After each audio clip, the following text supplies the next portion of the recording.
Okay, good morning. Kinati namin kakabsat. So this will be the last series tayo this morning. The last preaching of our series this morning about the power of the cross. Then next week, it would be the Resurrection Sunday. It ni Pastor Mark, i-preach it right away. Nagitikayat na kamakikam. I-approach nyo lang ni Miriam kita, isurat tayo di nagan nyo. Tipagkampan tayo gayang katijay binga. And they need nagan amin ti sobrang ijay. So whether you are in or out, masapul mi tinagan nyo, and masapul nga ma-submit tata. Before evening, submit tayo jay cornerstone, paiso na di mangyaramin. So, payo di ay nagan. Hindi manang yung Miriam, kadagiti kahit na pa yung umay, kadagiti adults, surat mi amin di ay nagan nyo. Urayan kayo maumay. Paalalak lang madamdama ta baka malipatan tayo. Aboitis ti akin tengel ijay Binga National High School. And Binga National High School mismo nga ijay sentron ti Aboitis Company. So masapol nga i-record na kanun sino ti Romar ken Sobra. Alright. So they lang, and later on, santo imbagan ni Pastor Mark, jay daduma pa. Amen? So once again, good morning, kinyatay aming kakabsat. Pabaliw-baliw ti panahon tayo, di last week na lang, tataman na napulot. Anyway, magandang umaga po sa ating lahat. Okay, would you please turn your Bibles once again in Numbers chapter 7, and let us read one verse in Numbers chapter 7. One verse in Numbers chapter 7. Numbers chapter 21 verse 7.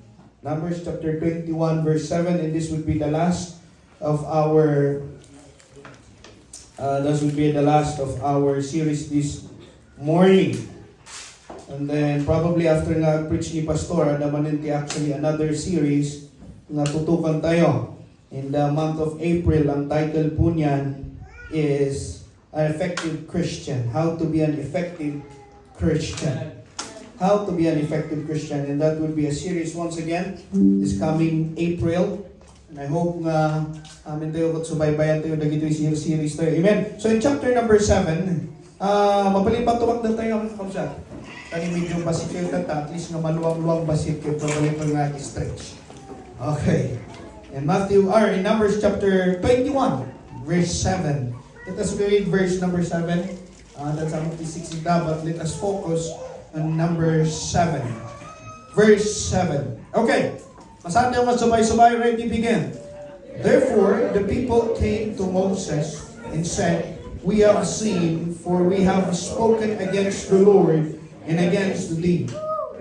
To the Lord, that he may take away the serpent from us. And Moses prayed for the people. Let us pray. Our gracious God and Heavenly Father, bless your word. Bless your people and bless the message. Bless your messenger. I pray, dear God, for thy power. Pray, dear God, for the anointing. And I pray, dear God, for the filling of the Holy Spirit and for wisdom. Tap numawatan niya po those the things na mawatan ni tata this morning. Once again, bless us. In this we ask in Jesus' name we pray. Amen. Mabalito nga ito ka kakabsat. If you look at sabi ng Bible, therefore the people came to Moses after they were bitten by the serpent because of their sin. Therefore, people came to Moses and said, We have sinned. Nagbasol kami. So, mabalin ba ang kasaom niya po Diyos that against thee, pray unto the Lord that He may take away. Tanggalin ito mga serpent na ito from us. And Moses prayed for the people. So, they prayed. And then, of course, ang tayo nag-aramid ni Moses, the brazen cross and the pole, and then my serpent. And then for those who look at it, they will be healed. Now, there are three things nga nasubaybayan tayo when we look at the power of the cross, kasi najay cross in Jesus Christ, that when you look at the power of the cross, there is healing. First, there is healing. Pangalawa, there is life. And this last that we're about to see is what we call freedom. So there is healing, there is life, and there is last. Freedom. So we're looking yung word na freedom. What does it looks like? Pagiging free. You know, as a Christians, there are three things na mangyari when we go to the cross. Yun yung tinatawag natin the three-letter P. The power of sin, the penalty of sin, and the presence of sin. When you go to the cross, itong tatlong bagay na ito is mawawala, or ibig sabihin, it will be abolished. Number one is yung tinatawag natin the penalty of sin. Ano ba yung penalty of sin? Separation. Going to hell. So, the wrath of God. So, when you are saved, it means, konektado ka na. Hindi ka na bound to hell. You are bound to heaven. So, yung penalty ng sin is already abolished. Okay? So, blessing. Blessing kiniyata yun yan. Because of the Lord Jesus Christ. Pangalawa is what we call the power. Power of sins means slave, to slave us. So, ti may isa nga tao, nga awan ti Christ, or ti biyag na, ti amin nga kayat nangaramidan data, it's all sinful things. Morally, kahit morally kahit may ti panagpanpanunod na data, di ba? Dati tao kami nga urayhan nga Kristiyano, may ti panagpanpanunod na. But let me tell you, even though may ti panagpanpanunod na data, generally, he is still enslaved. Na-enslave yan. So pag may temptation na darating sa buhay niya, igagrab niya yan. Bakit? Because he's still under the power to sin. But when you are in Christ, you're no longer slave to sin. Ibig sabihin, may choice ka. At dati power mo nga mangmadi ti sin. Bakit? You're no longer, hindi ka niya hawak. Hawak ka na ni Jesus. And last is ito yung tinatawag natin the presence of sin. Ano itong presence of sin? Well, dito, yung presence of sin na ito, you can free from the power and you can free from the penalty. But ito, yung tinatawag natin presence of sin. Bakit? Itong presence of sin kasi na ito is nandito sa flesh natin ito. And so, yung presence of sin is laging andyan yan sa tabi mo. Laging andyan yan sa tabi mo. Kaya nga, may Word of God, may preaching for us that we may able to what? To discard or to fight the presence of sin. Mawawala lang yung presence of sin pag namatay tayo. Mawawala lang yan sa buhay natin if we go already to heaven. But while we're still here on earth, yes, you are bound to heaven. Yes, hindi ka nahawak ng sin. But sometimes the presence is there. Kaya tayo, nakikipaglaban tayo all the day. And most of the time, this presence na ito yung mag-i-enslave sa atin. Yes, you are now free from the slavery of sin, pero itong presence na ito, laging bumabalik yan sa iyo. Laging bumabalik yan sa iyo. And so, these three, the Bible says that we already have freedom if you are in Christ. May freedom na tayo sa mga bagay na ito. Pero kung minsan, ang buhay ng isang Kristiyano, kahit sabihin mong may freedom, pero kung minsan parang wala siyang freedom. Alam niyo kung bakit? Meron ako napanood, adamay ti may isang aso. But this dog was caged for almost all of his life. Kabilang sunay dyan cage, na abuso. It was abuse. And then one time, nakita dagiti dog rescuer. Dito yung aso. And so, inalala na ito, Infantil Shelter. Now, nung Infantil Shelter, iti nilukatan na di ruangan ti cage. It's already open. Pero ayaw niyang lumabas. In our life, freedom was already opened by the Lord Jesus Christ. Pero kung minsan, ayaw nating lumabas. Why? Because of the abuse, and because they naikabil ti panunot na nga, dyan ka lang. Huwag kang lalabas dyan. And every time he put his hand, his feet, babalik agad niya. Bakit? Kasi pag ginanon niya, alam niyang masasaktan siya. Pero the cage is open. So until such time, ang ginawa ng dog owner, unti-unti niyang first, yung paa. Hanggang sa yung buong katawan. Hanggang sa dumating yung time, inilabas siya dun sa may damuhan. together with lots of dogs. Tapos nung pagtapak na dun sa damuhan, talon siya ng talon. Makikita mo yung joy sa aso. Ay, ang sarap pala pag nakawala ka. But sometimes, para tayo mga Kristiyano, ganun din. Diba? Even though we are freed from Christ, numaminsan, ada tayo ng ijay gunag. Madi tayo marunwa. Bakit? Because of what sin does to our minds. But when Jesus Christ stretched His hands and when you came out, and when you go to Christ, and you learn more about Christ, you will enjoy your life. You will enjoy the freedom. Amen? Enjoy the freedom. Now, there are three things na mafi-free sa atin when we come to the cross. Number one is yung tinatawag natin the freedom of fear. Our first thing that will enslave us, even though God already opened the door for freedom, pero may mga isang bagay-bagay na nag-i-slave sa atin. Ano yon? Yung tinatawag nating fear. Just like this dog. Every time he woke up, bah! Naikabal dyan panulot na diyan. So for us, every time, ito yung laging binabalik sa atin ng diablo, even though God already freed us. Jesus already freed us. So anong unang-unang yon? Yung tinatawag natin na freedom from fear. In Numbers, chapter 21, verse 7, look at this. Sabi dito, pray unto the Lord that He take away the serpent from us. Bakit pinag-pray ng mga Israelites itong tanggalin mo? Bakit pag-pray mo na tanggalin itong serpent?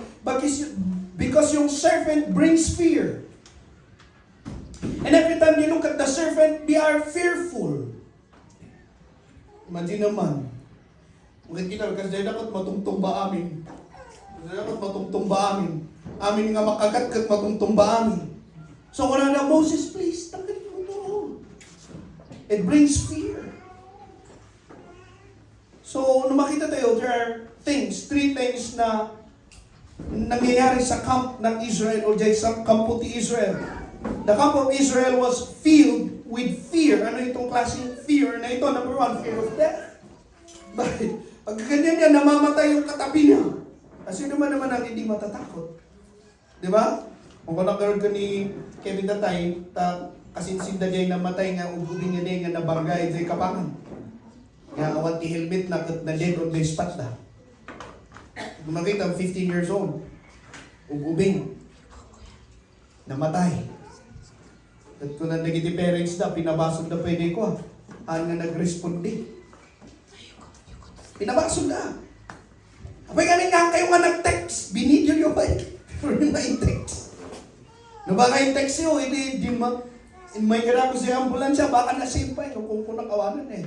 Fracture namin tayo. But why? Ganun yung response ng mga kan. It's because someone's fear of death. Bakit pag death wala na? Nawala na ang pangarap. Nawala na ang lahat when you die. But you know, one thing about tinanong nila si Billy Graham. Sabi na, Billy Graham, do you afraid to die?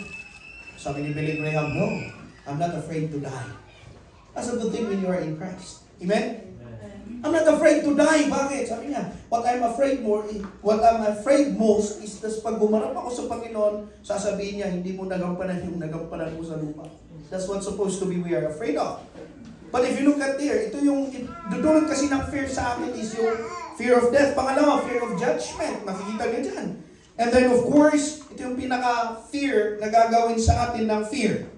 Ito yun, yung fear of what might happen next. Fear of tomorrow. And most of the time, even though, lagi nating tinatawag ito, nung minsan, baga-baga piman ni Miriam Kinyak, ano nga ito mangyari ko ni Ian Taning, umakyat nga ito aming di gasolina. Baka sa time dan to, 200 di may isang alito. Diba, hindi ko alam. Mabubuhay pa kaya ito mga ito. Yung mga naipanganak sa 2015 na ito and above. There is fear. Now, there is fear what happened tomorrow. What will happen tomorrow? There is war. Somebody says, malapit na ang Panginoon. And yes, noong World War II pa nila sinabi, malapit ang Panginoon. Pero after 100 years, wala pa rin ang Panginoon. I don't know. May war ngayon. Sasabihin nila, malapit na ang Panginoon. I don't know, after more 100 years more. and you don't know what lies ahead. Dagiti hoping, ako mo. I fear na maganda kaya buhay nila. The future. Dagiti yung people nga simula pa lang ngayon, hindi nyo alam. Yeah. But the good thing about that is that sabi ni sabi ni Paul kay Timothy in 2 Timothy chapter 1 verse 7, For God hath not given us, ano daw? The spirit of fear, but of power, but of love, and of sound mind. Now, there are three things na binanggit dito ni Apostle Paul kay Timothy. Now, I know you will be feared. Darating ang time, magkakaroon ka ng fear. Kahit you are freedom, kahit you receive Christ, but the devil will come and will put fear in your heart. Tandaan pa natin yan. So, anong sabi ni Apostle Paul kay Timothy? Sabi niya, For God hath not given us the spirit of fear. But number one, if you look at this, of power. But of power. So, in other words, hindi tinanggal ng Panginoon yung fear. Okay? Hindi tatanggalin ng Panginoon yung fear kay Timothy. But in yet, He gave him power. Ano itong power na ito? To act boldly during fear strikes. During the time that fear... Sorry. Kaya yung correct grammar mo ta. Mas nasabang-sabali tuloy. Okay? To act boldly in times of fear or when fear strikes. So, power means, sabi niya kay Timothy, God will not give you the spirit of fear, but in yet, sabi niya ni Paul kay Timothy, He will give you power. Power to what? To act boldly. Para maging matapang ka. Para kung sakali mang darating yung fear na yan, hindi ka tatakbo, kundi salubungin mo. So God will give us that power. Pangalawa, end of love. Pag-ibig. Bakit? Kasi pag-ibig lang naman ang dahilan kung bakit tayo lumuluso. So God will give us love. We learn about love. Right? The pillars of love. That when we have the love of Christ, kahit anong mangyari, you go. At ano? Last na ibibigay niya sa'yo. Sound mind. Ito yung pinakamaganda sa Panginoon. If you are in Christ, He will give you a sound mind. Ibig sabihin, a calm mind not to panic when fear comes. Ibig sabihin, calm de panunot mo, no adati, fear. So we look at it that even though fear comes, fear strikes, the Bible promises us that when you go to Christ, He will give you the power to overcome it. He will give you the love to stand, and He will give you sound mind, wisdom, to overcome it para alam mo yung ginagawa mo. Kaya mga Kristiyano that are in Christ, when fear comes, relax ka lang. Abaya, because of the power, because of the love, and because of the wisdom that God has given to them. Amen? Not only that freedom of fear, pangalawa, is the freedom of guilt, mga kapatid. The freedom of guilt. Medyo bumayarap na dibasi. Di ba, paspasan kayo. Then the verse number 7, Therefore the people came to Moses and said, We have sinned. Okay? We have sinned. Okay. Sinabi ko po sa inyo kanina yun, ano yung napag-aasahan natin, that the presence of God, bakit mo nating tandahan? Okay? That the presence, pakita mo nga dyan, that the presence of God will always be upon us. Through what? The Holy Spirit. Okay. So, if you receive Christ, you have God in you. You have the Holy Spirit living in you. So, meron na si Jesus sa buhay natin through the Holy Spirit. But, even though Jesus Christ is within us, or even though Holy Spirit is within us, so is the presence of the sin through our flesh. At ang ginagawa nito, lagi itong naglalaban. So sabi niya Apostle Paul in Romans chapter 7 verse 22, sabi niya dyan, titignan natin, For I delight in the law of God after the inward man. My law of God sa inward ko. Ibig sabihin, that is the Holy Spirit. Meron si God, inward man. But I see, sabi ni Apostle Paul, pero may nakita akong isang another law. Anong sabi niya? In my members, warring against the law of of my mind in bringing me, tingnan nyo, itong klaseng law na ito, He will bring me to the captivity to the law of sin. Ibig sabihin, itong law na ito, gusto niya akong dalhin sa sin. Gusto niya akong dalhin sa sin, which is in my members. There are two kinds. Sabi niya, God, and there is the law of the flesh. Flesh. At itong flesh na ito, sabi niya, lagi niya akong dinadala sa sin. Lagi niya akong pinupunta sa sin. So naglalaban sa akin yon, sabi ni Apostle Paul, so one of the greatest apostle Christians who ever lived, sabi niya, naglalabanan ko yung sin. Although na andito si Christ sa buhay ko, although God is with me, but the presence is still there. At ang gusto ng flesh, dalhin ako doon.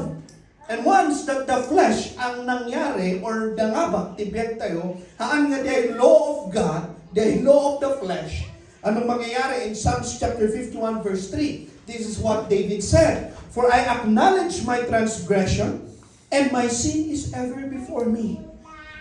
Guilt, ito. Yung result, when flesh, iso na tinangabak, ija inside tayo, guilt. As a Christian, guilt. Ano sabi niya? Before me, in verse number 4, against thee, only have I seen and done this evil in thy sight, that thou mightest be justified when thou speakest, and be clear when thou judgest. Oh Lord, nagbaso lang. Kung niya post or ni David. Oh Lord, nagbaso lang. Kung makita nyo dyan nadagsan, against thee only have I seen, and done this evil in thy sight. Dakal na unay, Lord, tinaramid ko nga baso. This is the baso between him and Bathsheba. Nagbaso lisuna. And then he realized, and then he feel guilty doon sa baso niya. Now, what does guilt do to us? Number one, it will weaken our effectiveness. If we sin as a Christian, it will weaken. Magigilty tayo at ang gagawin ng guilty sa atin is it will weaken our effectiveness. Think of a cart. Think of a wagon. Now, for example, they baliling na that speaks of guilt. And then because of guilt, nadadal day to yung wagon, nadadal day baliling na. Ora yan ikastamp nga mangi push ijay cart nga day, no nadadal day baliling na. Eventually, you will stop. You will slow down. As day, the guilt. Like a broken wheel. Ora yan ikastamp. Eventually, it would stop. It will weaken our effectiveness. Dati magaling ka sa ganito. Pero pag if the guilt comes, nagbasol ka, tapos nag-guilty ka, ito man, slowly nga, deteriorate ka. Pangalawa, it will rob your joy, hindi ka na masaya. It will really rob your joy. Kaya nga sabi ng Psalms chapter 51, restore unto me, kuna ni David, the joy. Joy, Lord, launay, ako pa nagbaso na kung Lord, awanin niya yung joy. So please, bring it back. Sabi ni David, bakit? Kasi ang guilt na ito, it will rob you. And ito, last, it will make us run away from God. Di ba? Anong nangyari nung nagkasala sina Adan at Eva? Ano yung kastada? O, kunan niya po Diyos. Oh, ayan nyo. Ayan nyo. Tapos, ano niya po Diyos? Ang taglumang. Amo niya po Diyos, makikita na iso na nung tinesting na. Ayan nyo. Kasi niya ko nandiyan. Instead nga, mapani Adam, kani Eve, at parang na kumakan niya po Diyos, but because of guilt, ano yung kastada? They run. Tama? They run. So that's what happened. Yan yung gagawin ng guilt sa atin. But, in 1 John chapter 1 verse 9, if we confess our sins, sabi ng Bible, He is faithful and just to forgive us our sins and to cleanse us from all unrighteousness. But the Lord Jesus Christ always understand this, na kalaban natin is flesh. But when we fall to guilt in sin, the Bible says that He is also willing to let us come back to Him. Sabi ng Bible, if we confess, ano ba ang ibig sabihin ng confession? Ang confession means ito, you are acknowledging that you did something wrong. Yun ang confession. So, ibig sabihin, when a person comes to Christ, to cross, and confess his sin, ano yung mangyayari sa kanya? Two things. You are like opening the door. You are opening the locked door and you release the burden. Ano yung ibig sabihin nito? You are letting God, when you open, when you confess, means kas nabuklukatam na yung puso, you are letting God to deal with that guilt sa puso mo. So it's just like opening your heart and say, Lord, I confess, I come, please. Lord, I did sin. You are opening your heart and you are letting God na sumurot ni Jay puso, kung tulungan na Jay guilt, kung Jay shame na ada dito yung heart mo. Pangalawa, makikita natin dito, when we say, I confess, Lord, means you are releasing. You are releasing, tama? Because I give it to you, Lord. And when you release, mabang-aral ka. So when you are confessing, you are not just only opening the doors of your heart, you are also releasing the burden kaniya po Diyos. And you are asking for forgiveness and restoration. Ano yung result when we come to Christ in confession? Number one, kakaroon ka ng emotional relief. Ano yon? Dahil dati nga itago-tagong dito yung puso. Dahil baso na apan mo ilumulumong. You are free. Ano ba? You have spiritual freedom. Ngayon, maintindihan mo na yung preaching ni Pastor kasi wala ng guilt sa puso mo. Ngayon, ma-enjoy mo na the Word of God. Bakit? Wala ng guilt sa puso mo. And last, sense of release. You feel lighter as if a heavy thing katnaawan ijay likod mo. Imagine, dito kasi nakastoy lang dito Imagine carrying ti may isang load ti bato. Carrying a backpack. Na ikabil di backpack mo, carrying a lot of load, iti bato. Look at this. First, na dati carrying nga bato dito yung load mo, uray nabuntog ka. Kaya pa nita. But if you as you go along, hina ka dahil sa bigat. Hanggang lumiit ka. But when we confess, it's like taking out those stones, pouring out to God.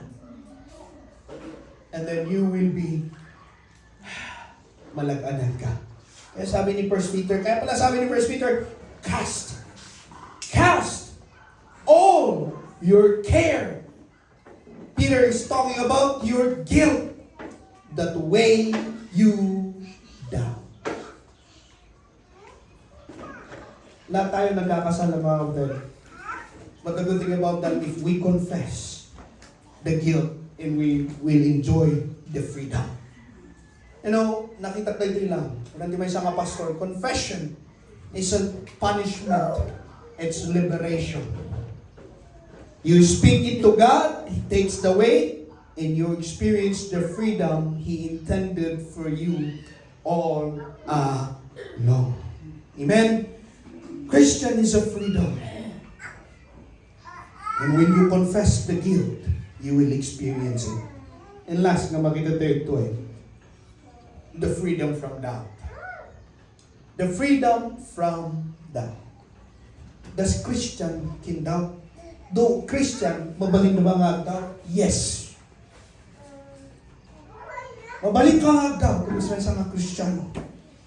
Kaya nga sabi ng Philippians chapter 4 verse 6, ang sabi niya dyan, be careful for nothing. Ano yung ibig sabihin, be careful for nothing? This is doubting. Huwag kayong nagda-doubt. Anxiety, anxiousness, everything is all doubt.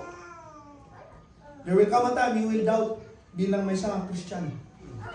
At paisuday ka. Kaya sabi ni Apostle Paul, be careful sa mga bagay-bagay na nothing. Kaya sabihin things that you think. But in yet, he said, In everything, by prayer and supplication with thanksgiving, let your requests be made known unto God, and the peace of God, which passeth all understanding, shall keep your hearts in mind through Jesus Christ. Now, bakit nga ba nagka-doubt ang mga Kristiyano? Why do Christian doubt? Number one, there are three things.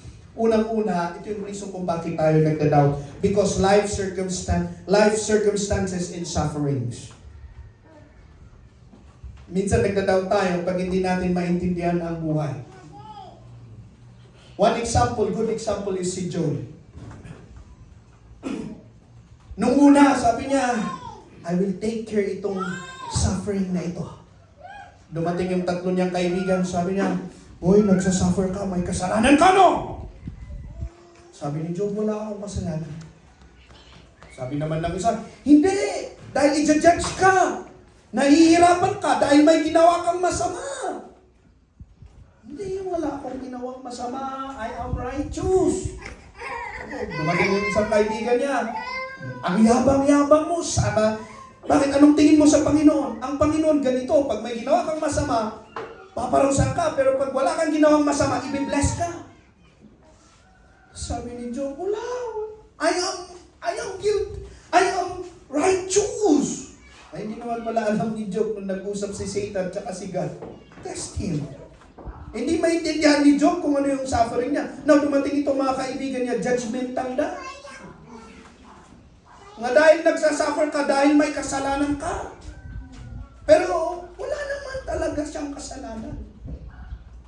Until such time, napag-isip-isip ni Job, ano, ba't pala ako nagsasuffer? I know that I am right with the Lord. So dumating sa point of time na sabi ni Job, Lord, patayin mo na lang ako. Hindi ko maintindihan, nag-serve naman ako sa iyo. Pinakita niya doon, lahat ng mga tao, tinitignan ako. Ngayon yung dati kong tinulungan, kung ni Job. Ngayon yung dati kong tinulungan na nire-respeto ako, ngayon ayaw na nila akong respetuhin. Yung asawa ko, ngayon, tinalikuran ako. So nagreklamo siya, Lord, patayin mo na lang ako. Nag-doubt si Job. Hindi mo siya masisisi. Hindi niya maintindihan. And in our life, darating ang time, nag-serve naman ako, pero you will still feel sufferings. Nag-serve naman ako. And that's the reason why sometimes people doubt. Christian doubt because of suffering. Pangalawa, unanswered questions. Why, Lord? Bakit? Bakit yun namatay? Yun hindi. And you will always find these questions. You will always find these questions. Nag-serve naman ako. Pero bakit parang walang blessing?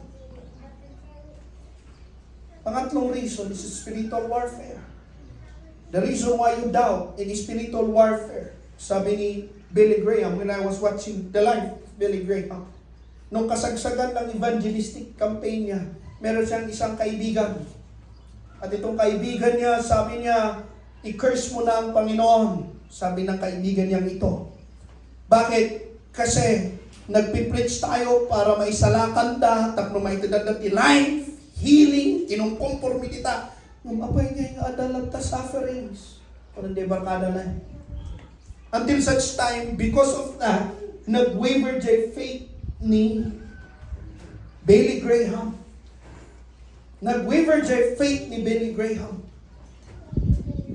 Alam niyo kung bakit?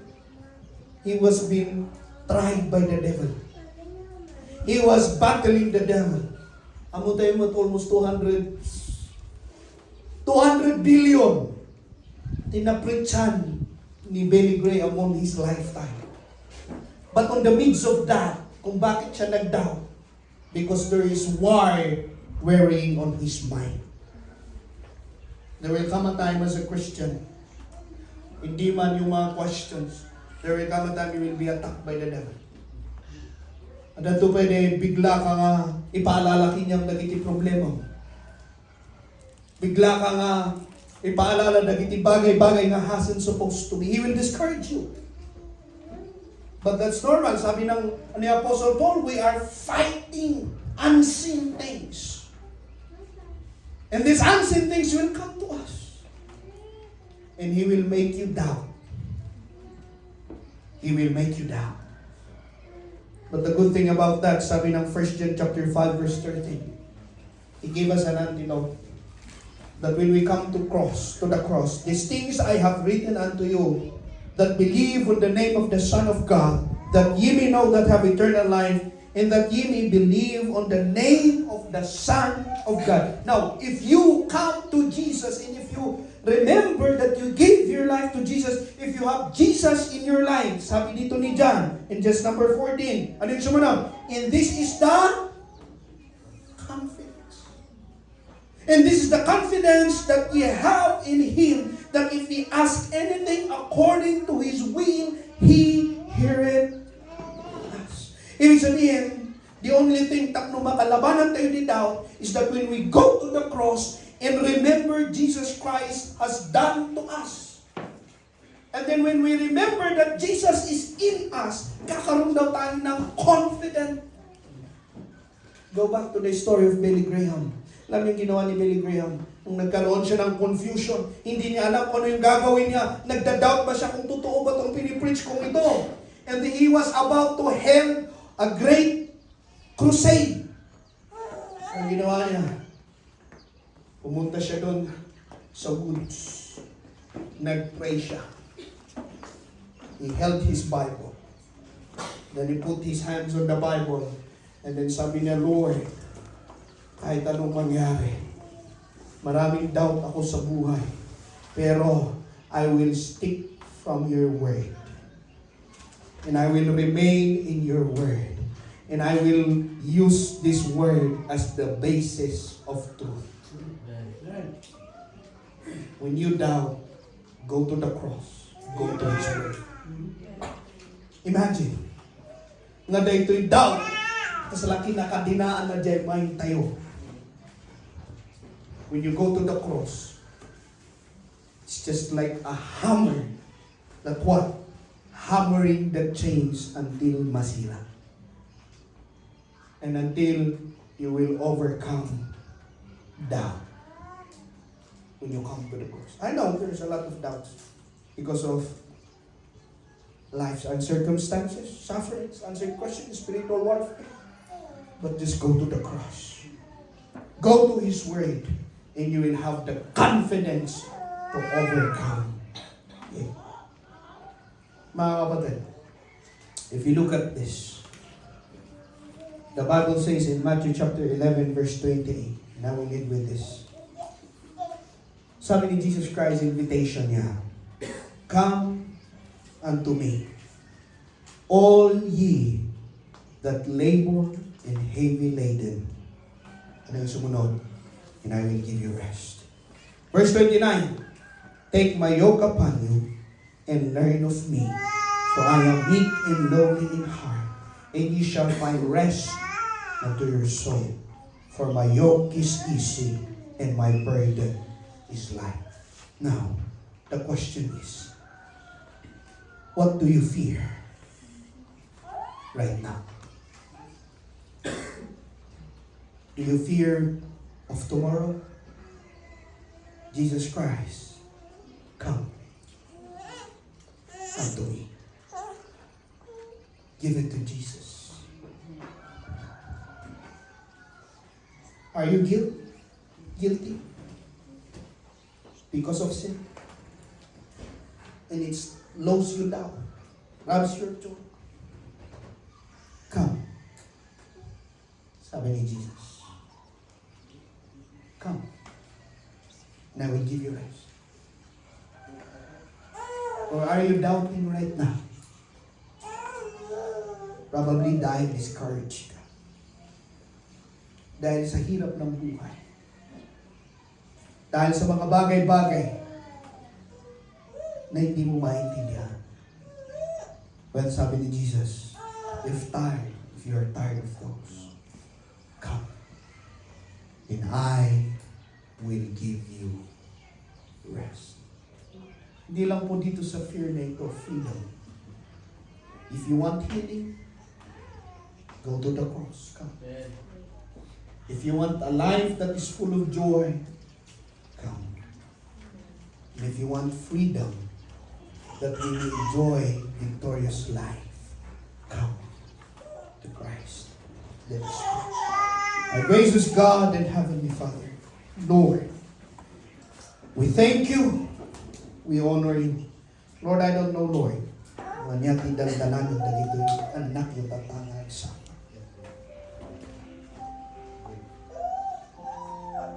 Probably when it comes to healing, probably they are experiencing broken heart.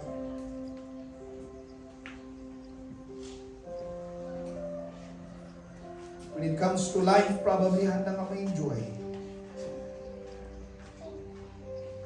When it comes to freedom, because of doubt.